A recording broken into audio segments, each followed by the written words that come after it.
Moi, quand je serai grand, je serai un cow-boy. Je serai assis dans un bar avec un pistolet pour raconter des histoires. Et je commencerai en disant « c'est l'histoire d'un mec ». Maman, maman, tu seras toujours près de moi. J'espère que ça se voit pas que je viens de me raser la moustache. Ma musique, c'est du bruit qui pense. C'est l'histoire d'un mec qui s'endormait mollement sur le comptoir du bar. Quand par un coup nerveux, il reprenait vie, ses paupières de shit s'évertuaient à s'ouvrir sans grand succès. Il s'endormait sur sa vie vide de sens et déjà quasiment toute derrière lui.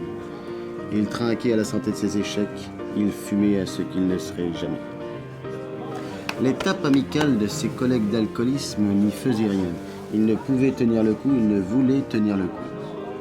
Pourtant, il le fallait car son appartement était à l'autre bout de la ville et les transports en commun n'étaient communs qu'en gare de repos. Du repos, il en avait besoin. D'ailleurs, il ne comprenait pas l'obsession du patron qui voulait à tout prix le réveiller car il était bien plus tranquille à soupir. Il savait par Annabelle, la jolie serveuse suédoise à la pilosité portugaise, que le patron n'appréciait guère ses endormissements inopinés qui pouvaient à tout moment se transformer inopinément en overdose fatale pour son commerce de liquide qui serait alors placé en liquidation judiciaire.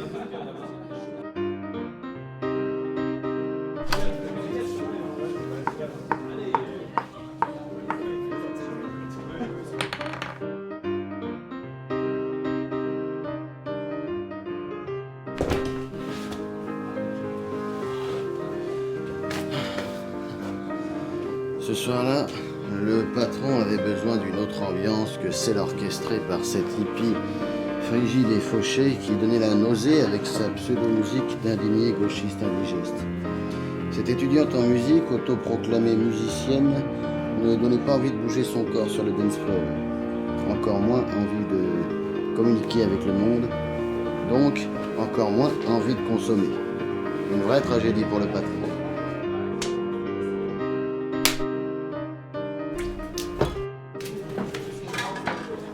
Restaient donc les poids lourds du lever de bras. Les alcooliques non anonymes qui s'échauffaient le gosier et la trachée artère avec autre chose qu'une vulgaire trompette. Ces hommes d'honneur qui se servaient de leurs doigts non pas pour gratter du violoncelle avec une baguette magique, mais pour se gratter leur admirable réservoir de descendance. Et lui, le dragueur au milieu d'eux. Et le patron, qui allait bientôt faire cesser l'expérimentation sonore de cet apprenti Pierre Schaeffer par une autorité d'une délicatesse exquise.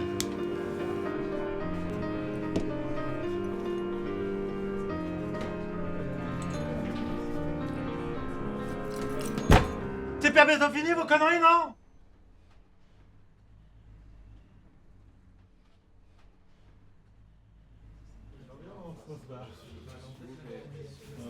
Il reprenait peu à peu conscience dans quel ennui métaphysique il passait ses soirées à s'abrutir dans des endroits total éclates qui n'avaient d'éclater que les verres renversés par les buveurs maladroits. Il reprenait peu à peu vie.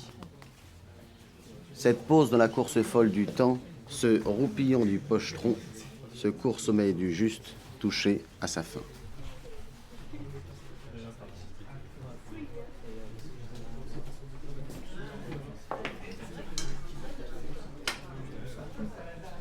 Il revint à une de ses occupations favorites, la drague caïra en vouvoiement. Ouais, j'appréciais grave votre son dans une altitude qui nique les dindons. C'est ma pause là en fait. C'était comme la 5e de Beethoven remixée avec la 7e de Beethoven et la 3e de Beethoven. C'était puissant. Ouais, c'est ça, ouais, t'as tout compris. Ouais, je connais la musique. Franchement, moi, si je pouvais faire pareil, je le ferais, mais je peux pas. Mais au collège, je jouais de la flûte. Ah ouais, t'es un putain d'artiste toi. Grave, je suis un putain d'artiste, pas un artiste à putain.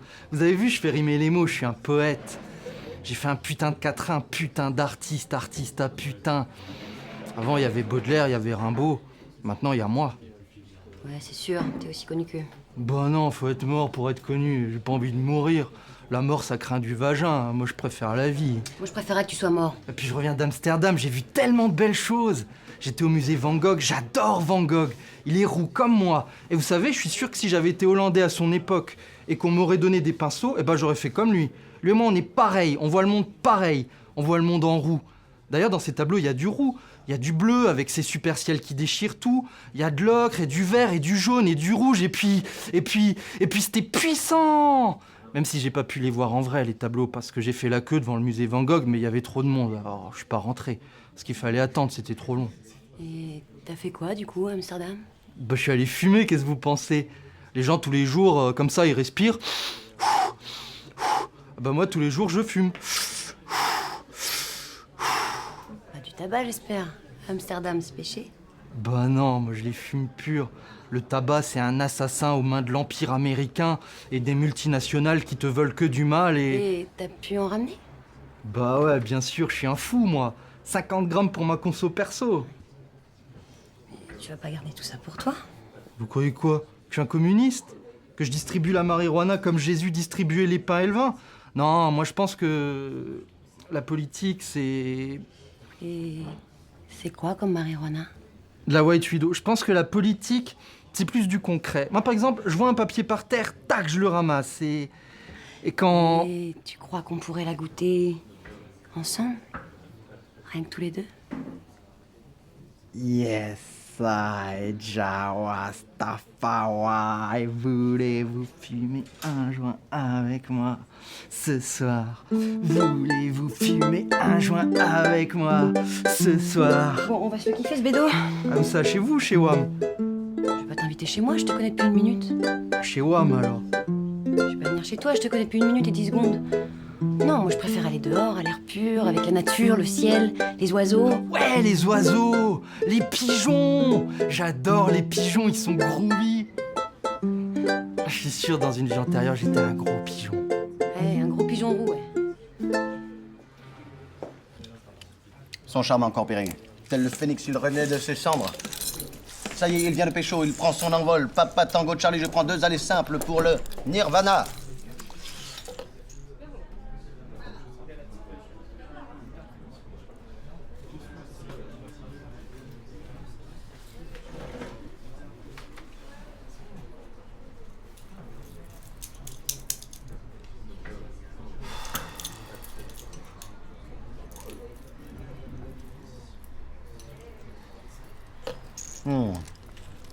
Il est libre, le mec.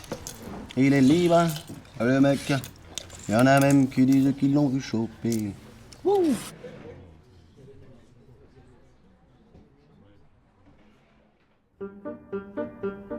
Ouais, les gens ils disent il y a la solitude à Paris, mais tu donnes un peu de pain et t'as plein de copains pigeons.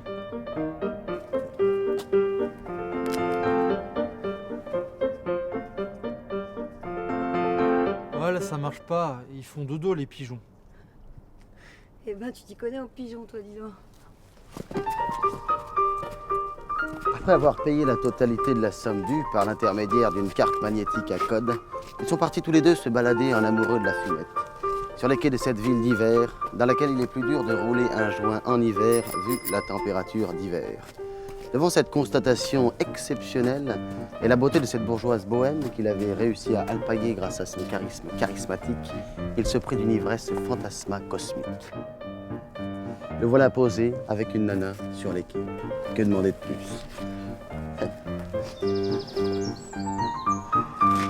Merde, plus de feuilles. T'en as? Je veux dire, en auriez-vous par le plus grand des hasards? Par le plus grand des hasards, on se tutoie? Il est vrai que nous nous connaissons depuis 2 minutes et... Top. 2 minutes et 40 secondes. Patience. Trop tôt pour le tutoiement. De plus, votre refus de mon hospitalité m'oblige à garder mes distances. Bah, tu croyais quand même pas que j'allais venir avec toi chez toi? Je sais même pas qui t'es. Croyez-vous quand même pas que vous alliez venir chez moi sans WAM? Et puis la logique veut que mon blaze reste inconnu. Inconnu. Comme le soldat inconnu. C'est moi qui l'éclate. Devant le rire exaspéré de Samy improvisé, il ne savait que faire. Poursuivre son rôle de prétendant décalé ou revenir à un schéma plus cliché de séducteur conventionnel. Lui qui pensait que sa musique expérimentale faisait d'elle une fan de l'expérimental, s'était-il trompé?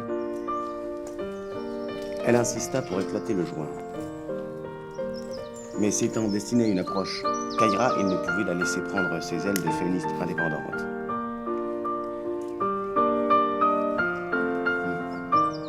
tas de bons yeux, tu sais. Il n'ignore pas que le regard est le miroir de l'âme. Et il se noie dans sa pupille, son iris, sa cornée. Il est tout émerveillé par sa pensée, éblouissante ma foi, fort séduisante déjà. Elle parle. Qu'est-ce qu'ils sont bien, ces seins.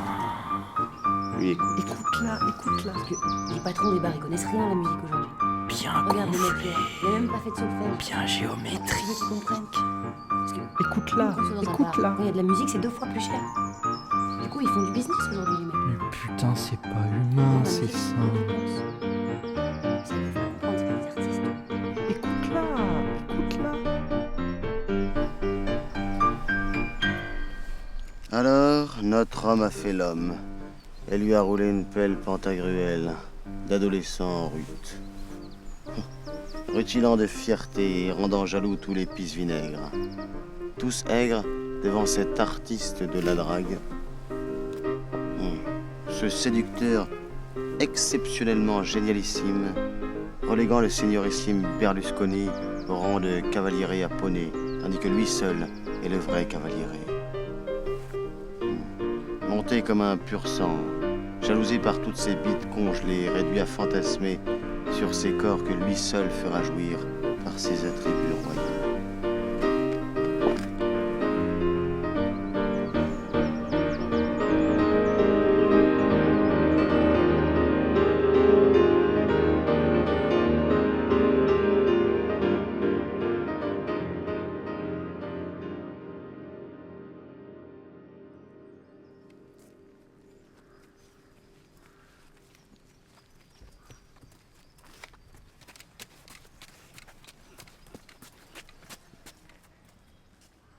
Pain, t'es mort. Oh, le pigeon.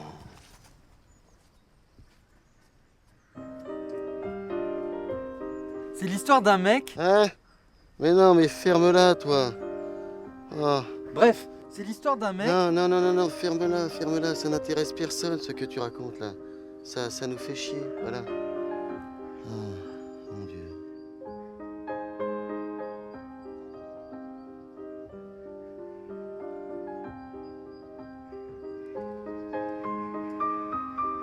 Maman, c'est l'histoire d'un mec.